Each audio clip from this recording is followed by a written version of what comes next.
All right. Good night. If you're just joining us for the first time, this is Indaba, the place where knowledge grows, the place to find consensus, the voice of the people, the voice of the Emancipation Support Committee. And I am Shabaka Kambon, one of the hosts of this program, along with Dr. Claudius Fergus and Reverend Kwame Kamau, who will join us shortly. I understand we have a new guest on tonight's program in well, a new host in the 91.1 studios, and perhaps that's a reason for us to have something of a late start this evening. But we want to welcome our new host in 91.1. Hello, hello. Good evening, everybody. Thank you All so right, much perhaps they for can't hear us yet, the technical but difficulties we we look experienced forward in the to, first to 10 minutes of engaging the them. And of course, our live audience on 91.1, our online audience across the region and indeed across the world. Reverend Kamau, you will lead us this afternoon, lead off this afternoon. I understand we have a guest, Brother Trevor Millett, who's written a new book, and you will help us get to know this brother and to hear his ideas. You're muted, my brother, muted.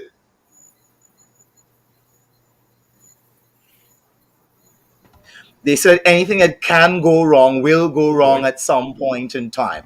Tonight, we I seem to have can't hear a you, number brother. of those things happening, but a very pleasant good night to all of the loyal listeners. Welcome to Africa. Welcome to the Caribbean region, South Central and North America. There are people tuning in to Indaba from all around the world. A special invitation was sent out to the United Global, as it were, Kingdoms of Africa, and we know that they are present on tonight, of course, tuning in to Indaba. So a royal salute to you, our very noble servants there in the beautiful continent of Africa.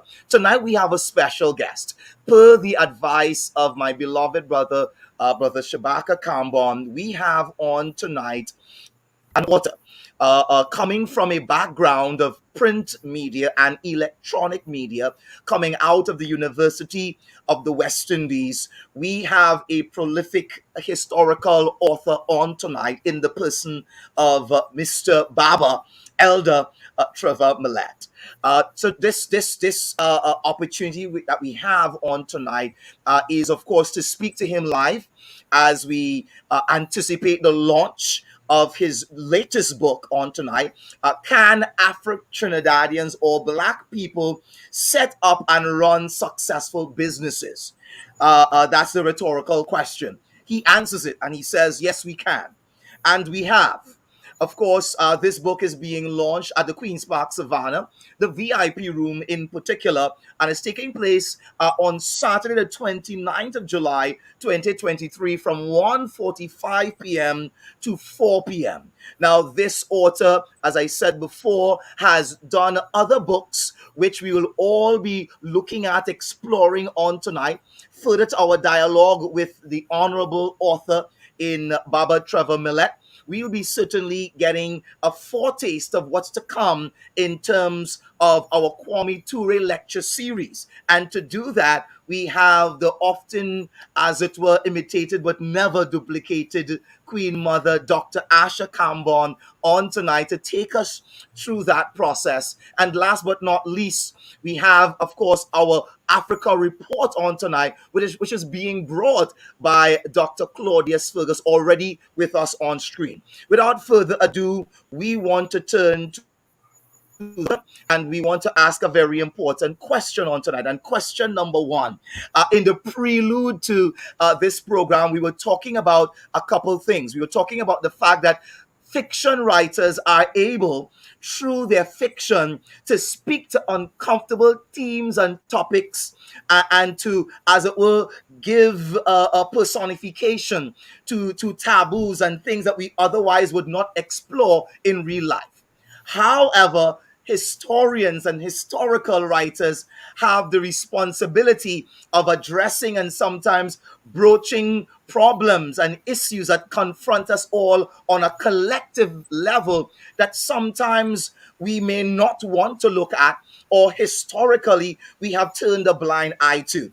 You have taken on several uncomfortable themes and topics over the years. Speak to us first about this particular book that you are launching this coming, as it were, month end, so to speak, to use Trinidad local parlance, and speak to us about the importance of it. So tell us about the book and tell us about the importance of that type of literature on the heart and mind and psyche of people, not only within the Trinidad context, but within the Afro Caribbean context as well. A very pleasant good night to you and welcome to Indaba. Well, the book is a celebration of the entrepreneurial capabilities and successes of Afro Trinidadians primarily, but not exclusively. It's global in scope, so it also uh, uh, opens a window onto the accomplishments of continental Africans as well. The book, the importance of the book for me is to reveal stories, to reveal facts, economic facts about Black people and business that have been largely ignored Mm, and have not been given the light of day, so that people can have an understanding that yeah, the myth is that Black people don't have a head for business. The reality is that Black people have been doing business all since uh, time immemorial. Continentally in Africa, they've been doing business, and even when they were enslaved here in the Americas, they were able to do business as well.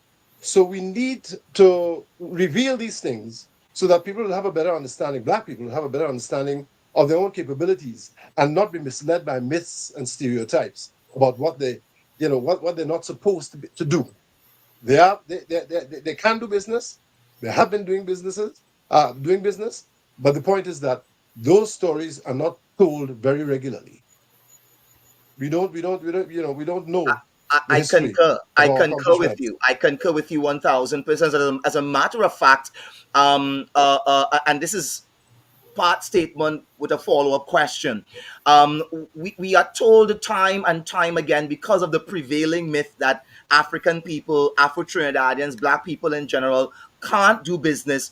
That sometimes, because that myth, that untruth, has taken on a reality in the hearts and minds of people of power, people with access to capital, people who pull the strings of power, so to speak. Sometimes there are glass ceilings. Sometimes there are capital and venture capital obstacles. Sometimes there are other impediments placed in the way, in the path of Afro business class persons, which prevent them from actualizing their full potential. So we know that the myth is a lie. We know it is totally untrue. But because it has become the reality in the minds of so many, and because of the power that is within the hands of a few, it turns out sometimes as a result of our prevailing conditions. We are in a scenario where society has not embraced reparations. There's landlessness, there's sometimes a lack of capital and a lack of access. So the myth becomes reality because of the impediments and the stumbling blocks sometimes placed in the pathway of Afro Trinidadians. In your research process, did you discover that my statement in the preface to my question, did you discover that that is indeed a truth? You have the ability, you have the wherewithal to do the business, but people don't believe that you can. And as a result of that, the persons that can and should be doing business are not often allowed to do so because of a number of factors that mitigate against them. Have you confirmed that by way of your research? And are there any good stories, good news coming out of it? Well, I have confirmed, well, not confirmed. The fact is that because of colonial conditioning, indoctrination, what I describe as colonial branding Mm, of Africa and African expertise, there's this misunderstanding, this strong, deeply rooted belief that black people really cannot do business. As a result of which, you find that venture capitalists and people who have control of the sources of money, funding for business, tend to hesitate to provide funding for these people who they perceive to be incapable of running businesses successfully.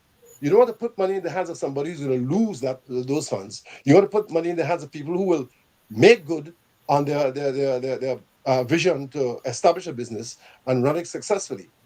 Unfortunately, the myths, the stereotypes have become so deeply internalized Mm. by not only non-African people, but by African people themselves. You hear a lot of Trinidadians saying black people have no head for business, which of course means that they have been conditioned to accept the lie, the myth, the stereotype that black people really cannot do business. When in fact, when you look at the history, you see that it is contrary to that belief. And so, until we are able to disabuse people, including Mm. particularly black people, of the notion that they cannot do business, until we get past that, be able to transcend that, it will be difficult for black people approaching established sources of funding, banks and so, who often have policies in place that will limit, as you say, establish a glass ceiling for how much money will be made available to black people. You don't putting huge sums of money in the hands of people who you don't think, who you don't feel you can really trust to make right in terms of what they will be able to accomplish. Until we're able to get past that, disabuse people of those notions and demonstrate, as the book attempts to do, by showing success stories that black people can do business, black people have been doing business, and black people will continue to do business successfully. Oh, absolutely. Yeah. Thank you so So, much. I Brother turn now Kwame, to Shabaka to get a word in at this point. Go right ahead, Shabaka. yes, Brother Millet, beyond the stereotype and so on, could you tell us about some of the real world uh, institutions, policies, and so on that were put in place in the post-emancipation period to undermine black people's thrust into the business area? And do you think Well, that those things continue up to today? Do you think that these barriers, hidden barriers that exist up to today? the fact of the matter is that as enslaved individuals, you had no standing, no. You weren't recognized as a human being, and as a result of which, the banking institutions, the funding institutions, you could not approach them as an individual, as a human being, to get access to funds. That that kind of attitude and that kind of perception has influenced the course of banking uh, in Trinidad, the history of banking in Trinidad, where they tend not to look favorably on black people who are approaching them for large sums of money to do business, because the belief is that these are high risk individuals and they don't really qualify to get the kind of funding that, say, some Euro Trinidadian would qualify for, because there is that popular history of Euro Trinidadians doing well in business, and other groups as well, not only Euro Trinidadians, but Afro Trinidadians. There's the stereotype of them lacking the capability of managing funds, money properly, having being Yeah, inclined to but Brother extravagance. Trevor, beyond the stereotypes that still exist today, that still impact people today, could you tell us about one or two of the real policies in the post-emancipation period that were set up to block African people from owning land and going into business? Well, owning land after post emancipation, the legislation was enacted to prevent them from qualifying to purchase land in small quantities, small plots of land. So what they had to do was engage in crowdfunding to buy large plots in order to be able to establish themselves in the field of agriculture and so. Um, those policies uh, had the effect of dispossessing black people of the land that they had acquired because they couldn't get funding to maintain their businesses.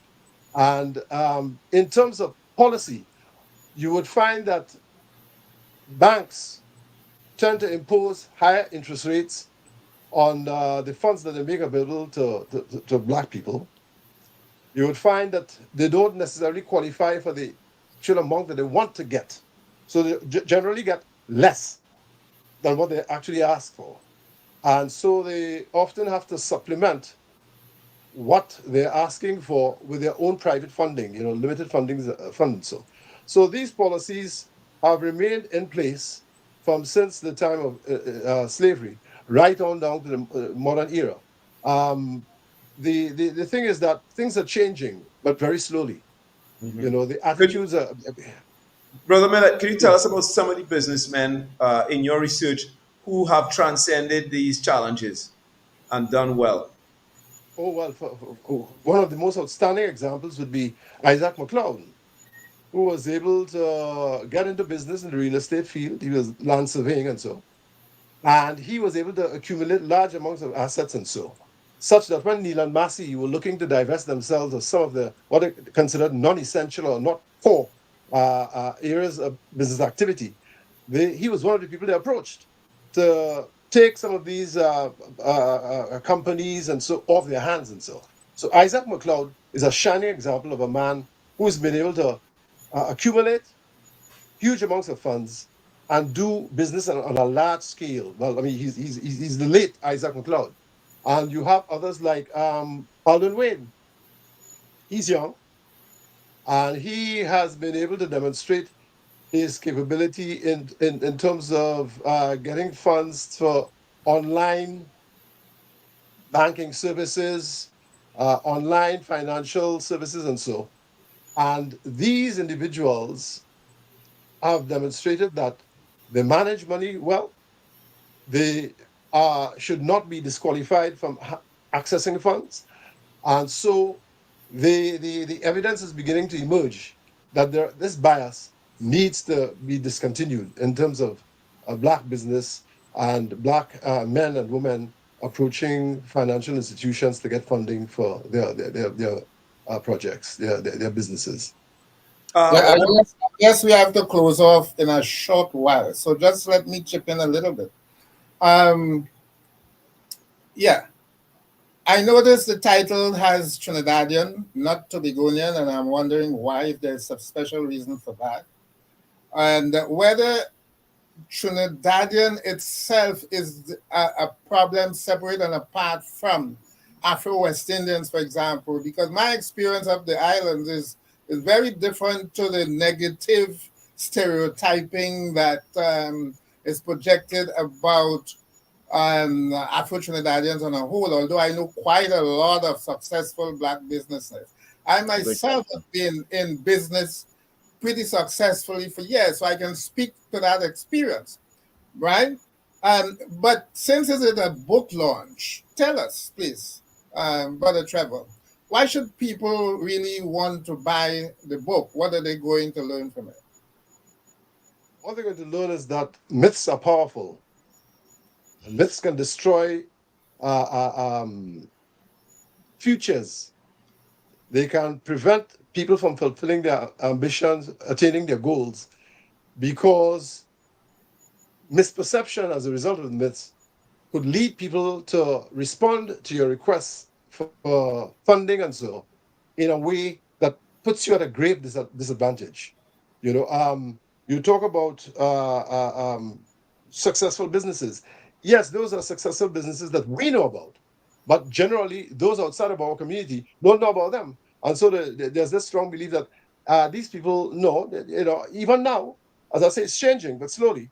Even now, there's still the belief that, we don't really qualify to be part of the business community in a serious way.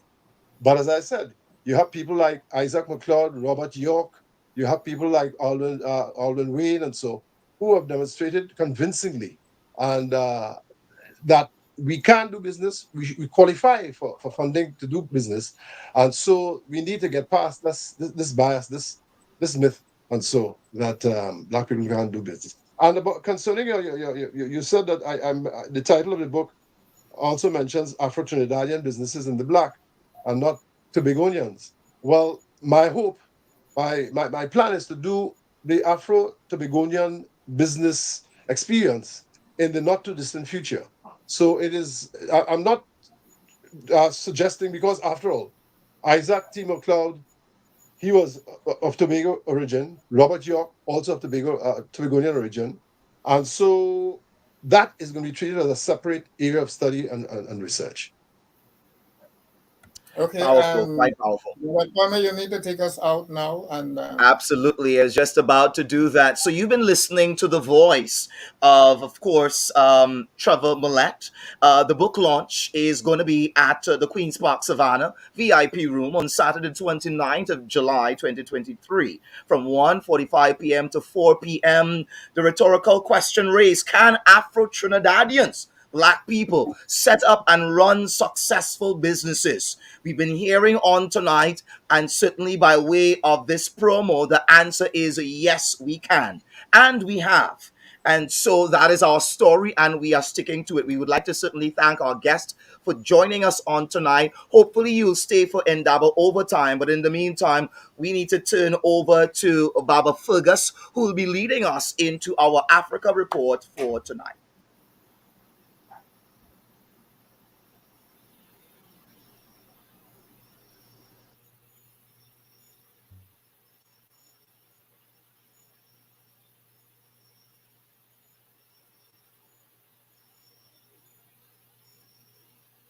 yes, Renee, bring up the clip, please.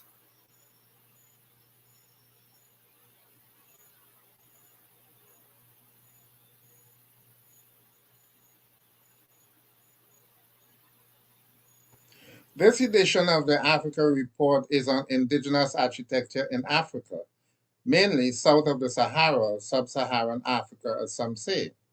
It was inspired by Francis Kere, an architect from Burkina Faso, who was trained in Germany but who dedicates his career to utilizing the principles, materials, and values of indigenous architecture.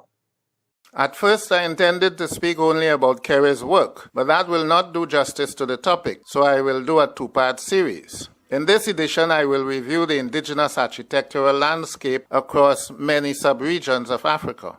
The expression sub-Saharan Africa is a racist term, which I use sparingly. The expression was never meant to include Ethiopia, which is also sub-Sahara or south of the Sahara. European historians and geographers excluded Ethiopia from sub-Sahara to underscore the racist trope that sub-Saharan Africans had no indigenous architecture, just as they had no religion, no government, no inventions, and no anything that qualified as civilization as understood by European racist scholars. To Europeans, architecture was art, the art of designing and constructing buildings with stone as the main material. For them, architecture did not exist if stone was not used. Contrary to European falsehoods, Africans south of the Sahara did build magnificent stone structures that required advanced scientific knowledge for their construction. But African architects also reject the notion that the use of stone is compulsory to qualify a building as architectural. This topic is important because one of the ways that imperialists colonize conquered lands is by imposing their architecture on the landscape. Every civilization has its characteristic architecture. To adopt this architecture of the colonizers while abandoning everything about one's own is like adopting the colonizers' religion and abandoning one's own. Decolonization must therefore include decolonization of built spaces, not merely by changing names, but changing architectural designs and materials as well. Two styles that dominate African indigenous architecture from ancient times to present day are the conical and the pyramidal. Here we see some modern conical and pyramidal structures in Mali, Senegal, and Cameroon. And here we see the same designs in the Great Pyramids of Egypt and Nubia, or Meroe. And this circular building is Ethiopia's famous Church of St. Mary of Zion in Hadassah, famous for being the sanctuary for the Ark of the Covenant. The grandest architecture is almost always associated with cities, especially capital cities. Sub-Saharan Africa beyond the earliest known empire south of the Sahara beside Aksum or Ethiopia was Ouagadougou, also called ancient Ghana. This was a city of magnificent stone architecture as can be seen in these images. They even built arches, one of the most challenging features of architecture. As the desert expanded southward, the capital city, Kumbisale, was abandoned and eventually covered by sand. Excavation began during World War I, revealing what we see here. But it was not only Ouagadougou. Mena Mutapa of Zimbabwe, thousands of miles southward of Ouagadougou, had very similar stone architecture spread across several square kilometers. These images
We seem to have had some serious technical difficulty there from the administrator's end of it. So all of the images seem to have been frozen, and that would, of course, compromise the presentation. But from the point that it was frozen, I would have gone on to speak to certain other cities, Yoruba cities, Benin City, and the great architecture in those places, but also with respect to the way that some of these buildings were designed for internal, what is called air-conditioned cooling, natural air-conditioned cooling.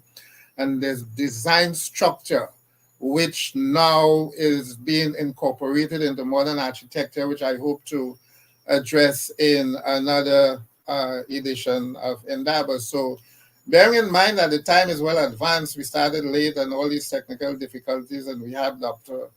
Asha Kambon waiting for us. I think we can stay there and transition to the next aspect of the program. Welcome, my sister. Welcome to the program. It's not always nice to see you. You have to unmute. Thank you, gentlemen, brothers, all. My goodness, yes, we are having some technical difficulties this evening, and such an interesting program. Able to transition very smoothly from this discussion on African people in business to Dr. giving us that splendid discussion on the architecture of various civilizations across the African continent. To me, that's really the beauty of a program such as this. You can tune in and get your head right. Get your head right, you know. So I have to thank you all. So here I am this evening. We're really here to talk about two things. One is first a reminder. On Friday morning at 10 a.m., we have the Global People to People Forum. And that's a forum that was established by the Emancipation Committee, CPAN, and the African ECOSOC, beginning way back maybe 2020, or probably earlier than that. And then I think it was earlier than that, actually, because we began negotiating and discussing before COVID. Then we had a couple of meetings that were face-to-face. And then because of the COVID, we transitioned to a more online kind of meeting. And now it has just, of course, like so many things that have happened online, just blown way out of proportion. For the good. For the good. So that session is going to happen on Friday morning at 10 a.m. I think it runs for about 3 or 4 hours. We have young people from the continent, young people from the Caribbean discussing issues that are being addressed by senior advocates and technocrats and policymakers from both the continent and the Caribbean. So look out for it. Join us on Facebook, join us on the ESCTT website. Look for the Zoom link. It's there somewhere. And you can find it and get on board. The second thing I want to draw to everyone's attention is tomorrow evening. Tomorrow evening, we bring to a close the Kwame Ture lecture series. And I think it's been an interesting series, challenging this year, because our good brother, Dr. Fergus, had to step aside and get on to some serious work that he's doing. And so we take that blow in light of the fact that he's doing serious work. So it's been a challenge to try to make that series happen and be as it should be, because we're doing it in the name of our brother Kwame Ture. This year with young Peniel Joseph, who has become well known globally and across the US as the what shall I say, as the scholar of Ture. I think it was an excellent discussion with Dr. Peniel Joseph, a bright young man who comes Caribbean ancestry, which makes it even for a very interesting discourse.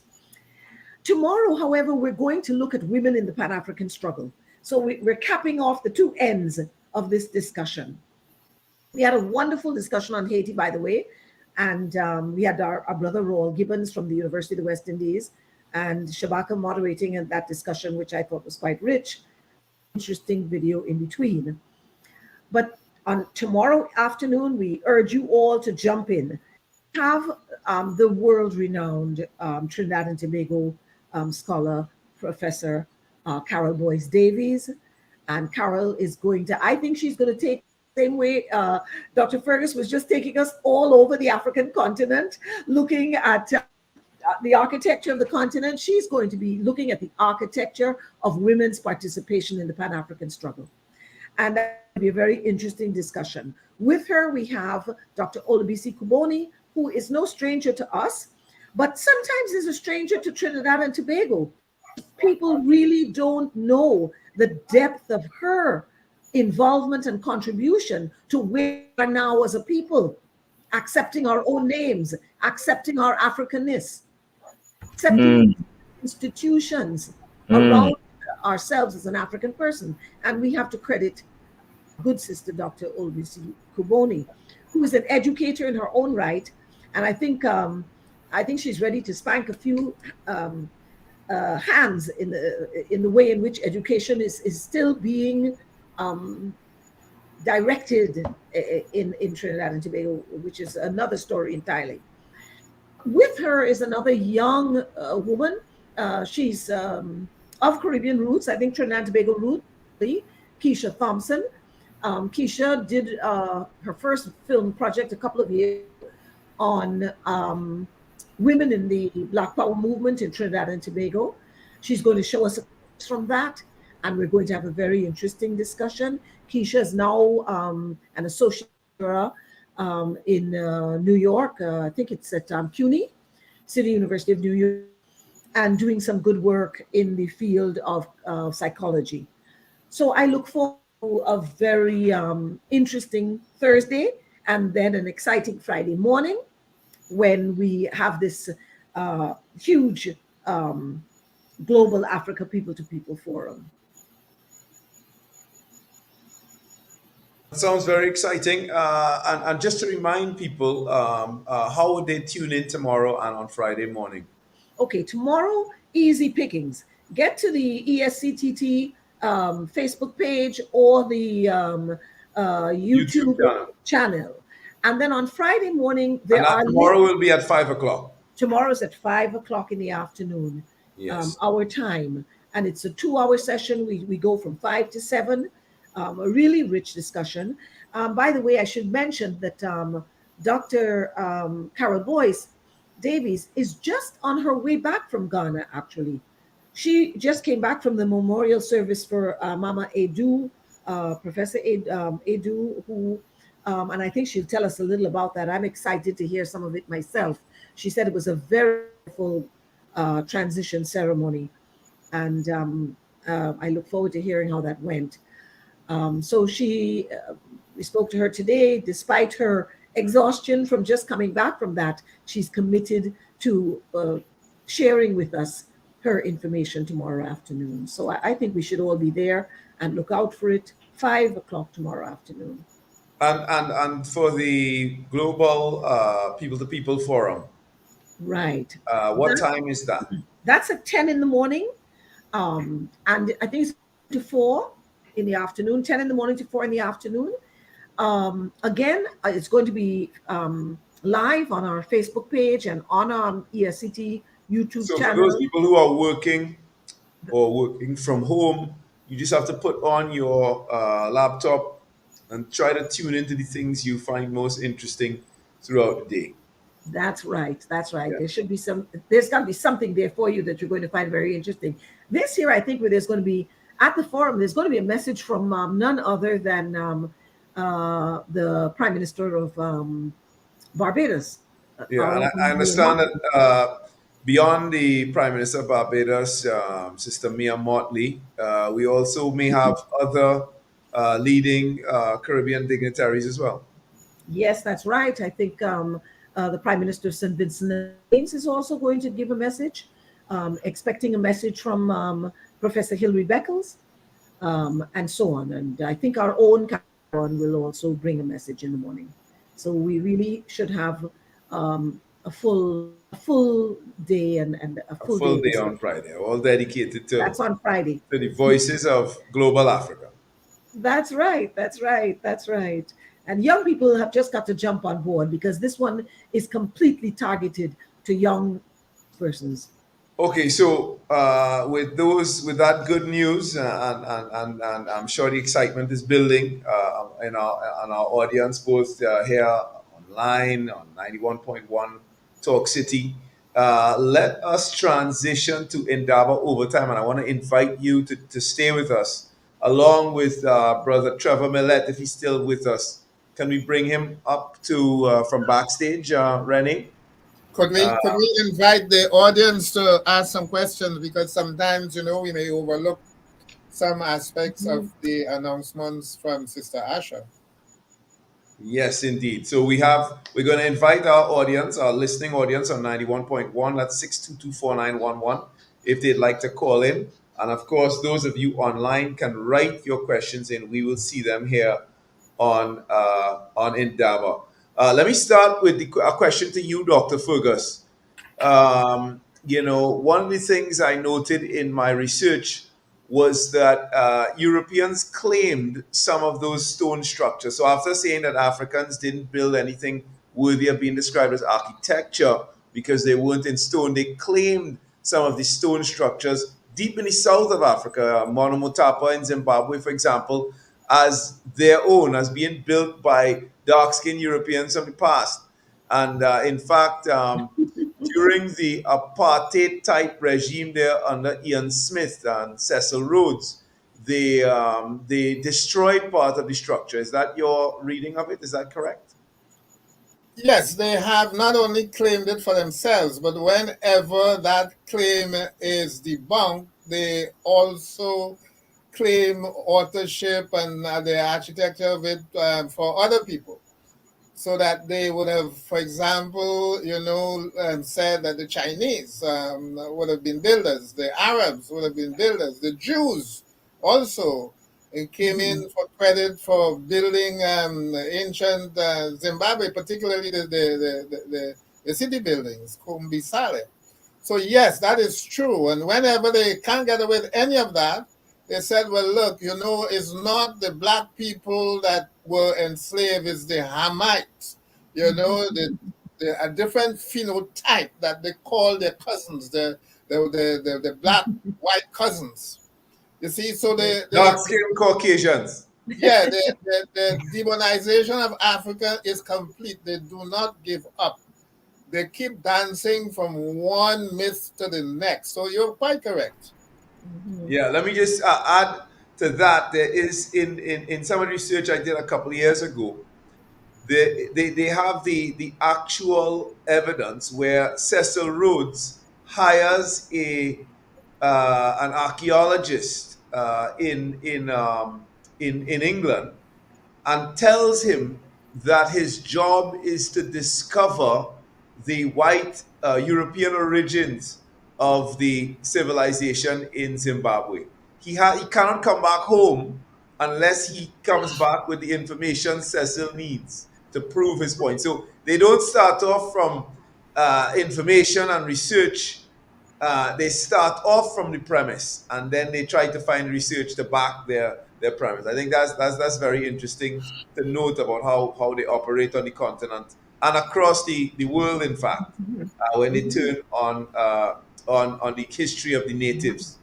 Let me invite Brother Trevor and Dr. Cambon to come in if they want to comment on it. Yes, I'd like to come in, not necessarily to comment on that, but I had a little question for Trevor. Trevor, in looking at your book, I saw that you had a very interesting discussion about the people in Togo, and the sister who was involved in working in that Togo Authors by the Bay, and the food component of it, and then a conference site building and all of that. And I thought that was very interesting. Am I right? Did I? Toko, no, I have a story on the Montana family and the role they're playing in building up rural communities in terms of the development of cocoa estates and getting young people in the production of chocolate. But no, I haven't No, maybe mentioned. not Choco. It's Rampanalgas. Is that Rampanalgas? Was that you? No, still No. Okay, then it's someone else talking about that particular establishment and the way in which African people had built it, and was the earliest post-emancipation. Actually, the shop was there from post-emancipation period. Oh, Uh, I think I know. let me Yeah. just Well, interject here before we get not shut right off. now, but sorry. Renee, Okay, now everybody's jumping in at the same time. Renee is asking us to wind up or wind down. She's having some difficulties with electricity, and Yes. So let us wrap it up smoothly and just Okay, wind. so Trevor, that's one for Saturday morning. Okay. That's for Saturday morning, because we can't discuss it any further, unfortunately, because Yes, electricity unfortunately. at the source of where our program is being generated is coming and going. So Shabaka or Reverend Kwame Yeah, will let me just take say that, Trevor, I'm particularly keen to find out more about your research on the Montano family, because typically, not just Marshall, but a lot of African people who are involved in the entertainment industry are not defined as businessmen or businesswomen, and Which is uh, unfortunate. and that is a challenge for us. I think in recent times we started to acknowledge the work that they are doing and the businesses that the empires that they are developing in those areas. And I think that so kudos. I look forward to hearing more about that on Saturday. Of course, we look forward to the Kwame Ture Memorial Lecture Series tomorrow. A very exciting one to finish the series, and the Global Africa People to People Forum on Friday. I want to thank our co-host, Reverend Kwame Kamau, Dr. Claudia Spurgus, for another great edition of Indaba, the place where knowledge grows, the place to find consensus, the voice of the people, the voice of the Emancipation Support Committee, and of course, good night to our new co-host in 91.1 Talk City. We learn more about her or him as we go along. Thank you. Good night.